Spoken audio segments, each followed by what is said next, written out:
excited about the new construction too. I know you're a good sealing. I always have your clients reaching out to me asking when when the Chattanooga property is coming, when the new construction is coming. So I know you're out there. I know you're out there talking and being an advocate to your investors.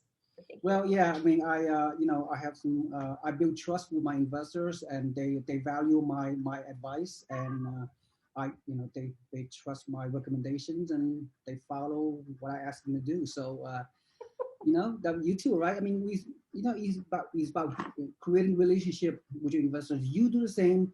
You and I have a lot of similar, kind of service model approach to clients and investors. That's why we are where we are in our profession, right? So, all right. So let's segue into new construction. So let me do an introduction to my database. Okay. Now, once again, we're breaking this video into two parts. Welcome once again, Maureen McCann from Spartan Invest, and she is doing new construction. I don't know what it is yet, but before she do her presentation, in case investors are not aware of it, what's going on in the real estate industry is really, really, really challenging. In the past 12 months, 2020 and 2021, with the COVID-19 situation, the new construction, the builders and developers, they have gone through some of the most difficult challenges in history of real estate. What I mean is that the lumber cost has skyrocketed in the past 9 months, and that caused the tremendous supply chain shortages of lumber, not just lumber materials. We're talking all aspects of home construction. We're talking appliances, water heater, furnitures, everything, and the foundation, everything that goes about building houses. And many builders they are pausing construction because they can't, it costs so much to build a home these days. So new builds are rising.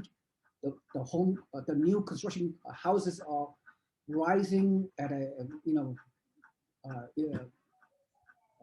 prices, and so it's a very challenging. Many builders in other markets that I'm working with in Florida, in Texas, and a few other states that I know of, because there's such a shortage of homes, of new construction, they are not even allowing investors to buy. Not only that, many builders, they're using a lottery system. They are using a bidding system by primary home buyers to buy a new build. So tremendous demand, very few lack of inventory, the delays of getting permits, delays of getting the lots, massive delays, massive labor shortages. So whenever as my network, whenever we have some good relationship with builders in a couple of markets that we're working with, they are allowing us to buy their new builds, us investors, right? So for me to hear that you, Spartan Invest, have new builds in various markets in Alabama that are specifically for investors, and the prices are reasonable, and it cash flow, I mean, that really opens up the eyes. So our investors, for that reason, are really targeting you guys. I mean, you have given me bits and pieces of information recently, but I mean, I want to hear from the horse's mouth from you, Maureen. So this is so exciting because our investors, any investors in the country, needs to understand it's very, very hard to get a good price on a new construction, allowing a builder. I don't know, do not disclose what kind of builder you're using. You have your own regional, local builders, but is a treasure for any investor these days to get a cash flow home, new construction, specifically for real estate investors.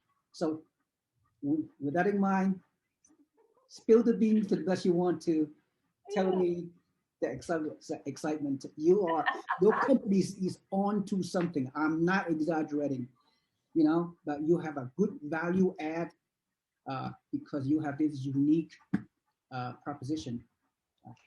with the new builds. So in a Thank you. Yeah, we have the vision. Thank you for that, Stephen. We really have the understanding from the new housing starts and the number of new housing starts that had been really under the national average for the last 12 years.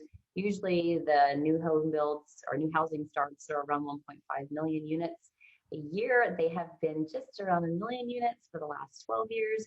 And we recognized that there was going to be a housing shortage. And so we started buying raw land and lots about 2 years ago. And we were starting to build those, mostly in the Birmingham market first. And then we came across a really, really good opportunity in Tuscaloosa, Alabama. For any of you huge, crazy football fans, college football fans out there, that is where the University of Alabama is. Roll Tide. And the alma mater of two of my business partners. So very, very familiar with the area. We had an opportunity to buy 18 acres of land, which we divided it up into 72 lots, where we started new construction a couple of years ago, actually. And of course, we're not going to, so we're building a community there in Tuscaloosa. Not every 72 lots are going to be developed into a rental property. That would not be prudent. Right. So we are allocating about 70% of those to primary homeowners. And then we've already built and sold 8 of those properties to investors. And we've been able to rent those out from $1,400 to $1,600. Now, we initially were able to sell them, these 3-bedroom, 2-bath, 1-car garage properties on, anywhere from a 1/4 acre lot or more. Some are a little bit smaller just because of the way the land had to be divided. But, we were selling those, call it from, 185 to 200,000 was what we were selling those for initially when we started, right? Now, like you mentioned, there are severe supply chain challenges with getting materials. I mean, when the directive came for the stay-at-home orders, that went globally, really. Your factories, your manufacturing, all of those things stopped because people were told to go home and stay home until we figure out what was going on. So that really put a kink in the production of windows, of HVAC systems, of nuts, bolts, whatever, wood, lumber. I mean, the lumber mills, they shut down. So will they eventually catch up? Yes, with production, but we're not there right now. We still are having some challenges with getting windows. We have 2 home builders that work with us. So to give some structure, so you guys understand, we own a construction company called Corinth, and that is operated by my business partner, Lindsay, and our VP of construction, Jason. I always love to brag about Jason because he's such a humble guy, but he's a retired Army. He's systems and processes oriented. He's resourceful. He's always, if you walk into his office, you will find books on leadership. He is a very strong voice and a very strong presence in Spartan, and he's got ownership in the new construction company called Corinth. So he's got some skin in the game, really dedicated to making sure that there's success, because that will benefit him and his family long term. So Jason, he aligned himself with 2 home builders that had over 30 years of experience, and both of them, we had to hire. It's funny, we had one, but then the demand is so high for our new builds that we had to hire a second, because we just could not keep up with, the demand that we're getting and requests that we're getting for new home builds. So Jason is the leader in that department, and he is responsible. We actually have a goal for him, which is % of lots attained. And we've had that goal for him since the inception of Corinth, and actually probably a little bit before. So he is responsible for buying lots, infill lots, raw land. He's been developing that. These guys have been developing it for many, many years. And so the first big project was in Tuscaloosa. We're still there. We're still building. Of course, we'd love to have properties come out, new builds come out and 4 to 5 months. We'd love that. But when you add in some of the weather delays and the supply chain issues, it tends to be a little bit longer sometimes. But they're coming. So he actually kind of batches them out, and they come out, maybe 3, 4, 5 at a time. So I always have a little inside scoop on when they're about to arrive to market. But yeah, it's all the same elevation. It's similar square footage. So let's call it 1,300 to 1,800 square feet, 3 bedroom, 2 bath, 1 car attached garage. And now we're building in several areas. So Tuscaloosa is our first main one where we're building, but we have some infill lots that we are building in a place called Bessemer, Hueytown, and Pleasant Grove. These are all Birmingham suburbs. These are all areas that we have been working in for 8 years. Like, we know these back and forth. For you guys that are listening, there is look up something called the Lakeshore Corridor or the Lakeshore Parkway. What you'll find there is a new $40 million FedEx plant that's being built, or facility that's being built. Carvana is already there. Lowe's distribution is there. Amazon distribution is there. So these are the type of, they hire the type of people that we rent to, right? They are right in that blue collar. They're paid hourly. They're paid very well with good long-standing companies. So we like renting to those types of employees or renters because of the stability that they have in the jobs that they keep. So Bessemer, Pleasant Grove, and Hueytown are phenomenal areas for us, and we are building new construction there. Now, a few other places we're building. There is an area that's located between Tuscaloosa, which is about 45 minutes. So Birmingham here, Tuscaloosa is just to the southwest of Birmingham, about 45-minute drive. There is an area called Vance where the main Mercedes-Benz manufacturing plant is located. Massive expansion. Go on Google, read all about it, right? They're hiring more people. A lot of people are flying in from different parts of the world and country to establish their base there. People like to live in Tuscaloosa and just commute to the Mercedes-Benz plant in Vance. Just north of Vance is a little area called Brookview. We bought raw land there. We are building new homes there as well. So plenty of opportunity. We just can't build them fast enough, right? But there's plenty of opportunity now and coming. I don't even know how many houses we're building. I know it's 72 in Tuscaloosa. We have 11 lots in Athens, Alabama, which is about 30 minutes west of Huntsville. Oh yeah. We all love Huntsville. Huntsville is the hot ticket, right? We all know it. I kind of don't want another article published about Huntsville because it just brings more competition to the marketplace. But yeah, so we've got 11 lots in Athens where we're building, and then if you were to kind of look at the map of Huntsville, you would find Huntsville's here. Just to the west is Athens. Cross the river, you're at Decatur. Go about 20 more minutes, you're at an area called Hartselle. And then just to the west of Hartselle is an area called Danville. We bought raw land there, and we're building, it's about a 45-minute commute from downtown Huntsville to Danville. So we brought raw land there. We're also building new construction there as well. We are working on our Tennessee license for new home builds, but that is not for a while. So don't call me about going, when are the new homes available in Tennessee? Only the rehab homes are available in Tennessee. When we do find the right time and if the right opportunity presents itself to build new in Chattanooga, Tennessee, we will do that. But in the meantime, for all of you guys listening, in summary, Tuscaloosa, Birmingham, and Athens is where we are building new construction. Okay, well, exciting, Maureen. Let me see if I understand. Let me recap. Let me share with you my takeaway about what you just said. Okay. So again, I'm not going to hold you to it, obviously. So it's not fair, for me to do that. Thank you. This is just a beginning of the whole process. But my takeaway is. new builders, national builders, they go to the higher price market, like the west of the United States, Oh yeah. and in most national builders, they'll build homes like $500 to $1 million. That because that's where the money is at. That's where the profit margin is or there. Yeah. So that's why you do not see homes.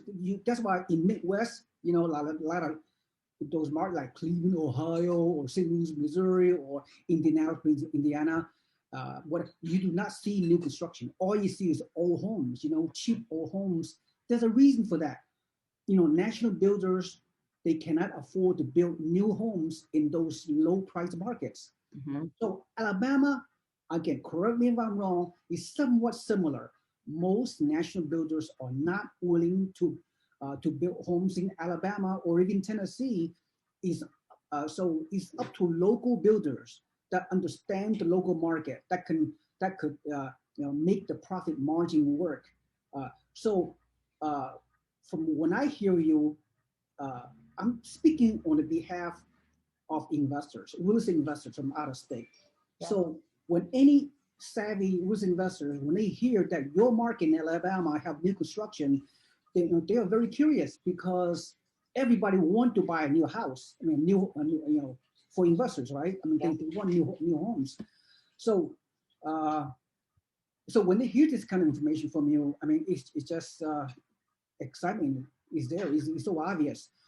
They're gonna investors gonna plunge into it, and they can jump right in. So another takeaway, I get this. I know this presentation is going way too long. I know. I mean, we're running out of time, right? So let me. I love talking to you. We could do this all day long, but yes, we do have other things to do. I know so much great, valuable information. Any investors need to know this, not just my members.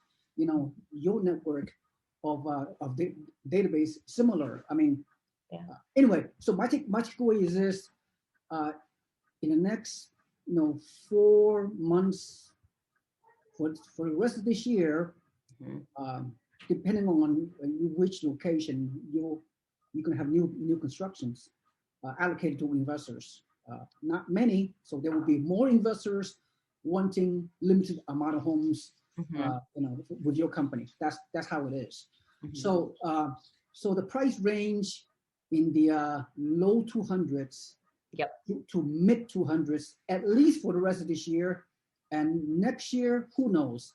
Next year, when your other lots are being developed and homes are being built in other markets, maybe in the mid 200s, but you don't want to, you want to have the rent that are renting for like 15 to 1700. That's the most desirable. If you could find a high quality renter, sufficient renter that are willing to pay 1,500 to 1,650 maybe, mm-hmm. for new construction homes throughout your market in Alabama for 220 to 30 to 40.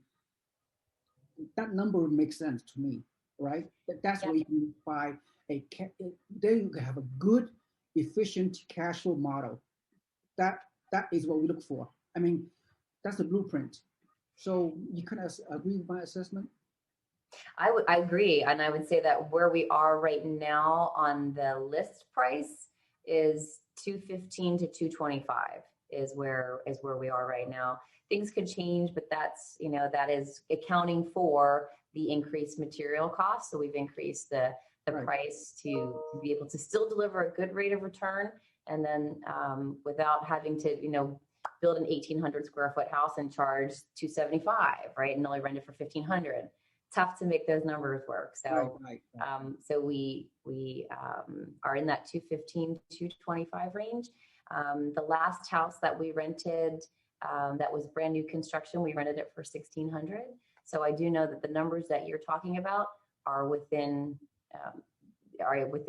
realistic numbers. So, which is on the per square footage. It's just so you know, Maureen, this price range and this rent to value ratio, if you will, the way I describe it for my investors, are very, very attractive, because in other markets, even in those, those trophy popular market that you and I, we hear all the time in Texas and Florida, North Carolina, those new construction homes are exceeding is in the high 200s, in the low 300s. They're getting more expensive, and their rent, are not really that high relative to the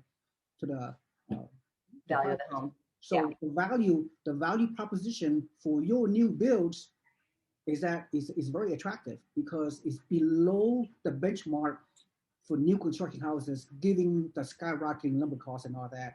So it all benefits investors. The number works in your market. So I think you have something going within your team, your company, that I truly believe no other turnkey provider have this value proposition. I don't want to spill the beans, okay? Okay. I do not want the whole world to know about what you guys are doing. You guys have a network of trusted network like my company and a few other investment club out there, right? So membership has its privileges. Your clients have privileges because we're not putting this on a big podcast and sending it out nationwide, right? It's just going to very specific targeted groups that we have chosen to align ourselves with because they've got very good reputations and similar values to the way that we do business. So yes, it's not global, it's not worldwide, but it's very specific to the groups that we serve. Within our inner circle, within our network. One quick question before I forget. Now, I mean, the standard procedure is, when the permit is being done, when the lot is being developed,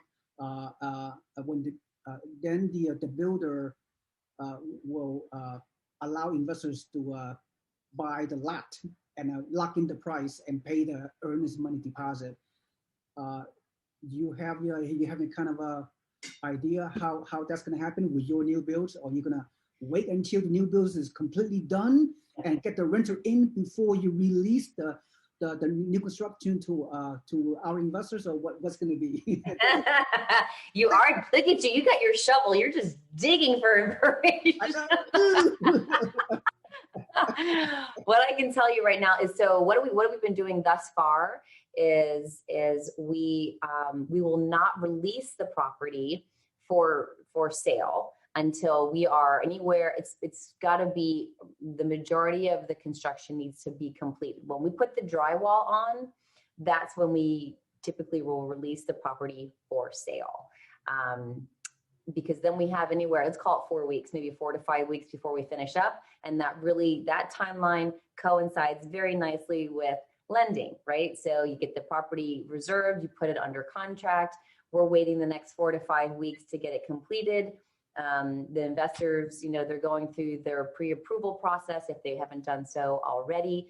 Then, we get through towards the end when the property is complete and we have to do the inspections, should they elect to do so, plus the appraisal when they're using bank financing.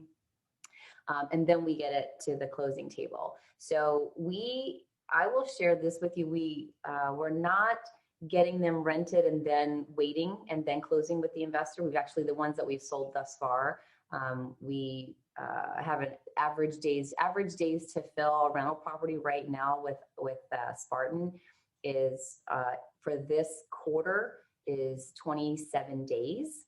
And we typically have anywhere, we're operating about 1,500 doors under management. And we currently only have, call it 45 vacancies. I have 6 leasing agents, right? So they're showing these same properties over and over again. They're dying for more inventory, right? To show in the leads. We have plenty of applicants and leads calling us for our properties. So we don't necessarily guarantee a renter in place, but in 2020, we closed 61% of our properties with a paying tenant in place at the time of closing. And that really is due to, I think you and I have talked about this before, the COVID-19 has really shifted the mindset of the renter who now places a high value on space. Space has become a commodity. And we have more and more people being driven from, I call them the big box units, into the single family. They want to claim their own little dirt, their own little space. for themselves. And so we're really not having any challenges on the leasing side, which is a relief. Yeah, I totally agree. There's a bidding war. There's a bidding war by renters all over the country. I mean, some of my other markets, when one of our new homes or closed escrow, there are like 100 inquiries and there are 30 to 40 rental applications, and the renters are bidding against each other to rent a particular home. So, this is the greatest rental market in history. There are more tenants and more renters than ever before. So that's great news for investors, real estate investors out there, whether you're a newbie or experienced. The risk is so low, the vacancy is so low, the quality of tenant is so much higher than before. So again, I mean, the investors, they need to focus on, what's, the reality of it. Don't get overwhelmed by all the doom and gloom news out there, the crash, the bubble, the whatever. So.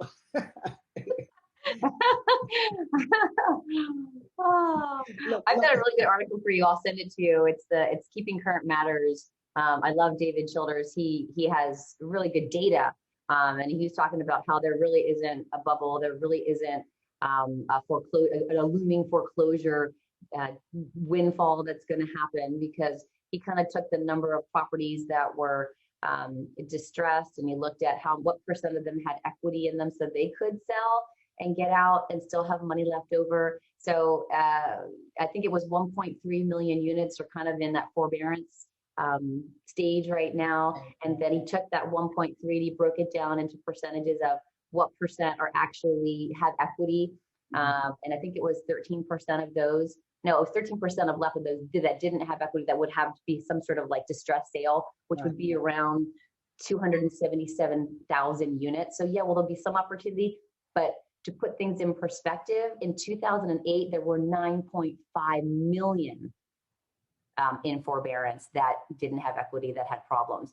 We only have, let's round it up, 300,000. Yep. So we're not in the same game as we were in 08 as we are. And then a lot of these, I did read that the Biden administration was asking Fannie and Freddie to take what was owed during the 20 years and just add it on to the back end of the mortgage. And then even, I think it was lower their principal and interest by 25% and take that difference and add it on to the end of the mortgage. So I don't think we're going to see this like flood of inventory. Yeah, it'll take several years for supply to catch up with demand. Right now, according to the National Association of Realtors, I believe they said they're like, we need like 4 million homes out there, and we only have 1 million homes of supply. So the imbalance between supply and demand is going to continue. We can see a modest appreciation will continue for several more years. So really there's no crash. I mean, economics 101, demand exceeds supply tremendously, even right now. So anyway, Maureen, we can talk forever. But I know. It's such good data right there. So I'll wrap it up in saying, I'm going to repeat what you said and then add one more quote, which is, this is not a time to wait to buy real estate and wait. And then I will finish it off by saying the best time to buy real estate was yesterday. Oh, absolutely. I agree. So, well, I tell you, Maureen, really appreciate working with you guys, and we can have a long-term relationship. So, So the recap is, you guys have a great service. You have great products, resales, and new ones. So let's keep in touch, and we'll continue to do business, and we go from there. We have another podcast. I'm sure there's other things you and I can talk about in many areas of real estate. So it's all about educating our investors, right? Educating our investors in making informed investor that allows them to have the confidence to take action to create the wealth that they desire to have. So thank you so much, Maureen McCann from Spartan Invest. Appreciate your time. Have a nice day. Bye-bye. Bye. Thanks, Ewing. Bye, guys. Yep.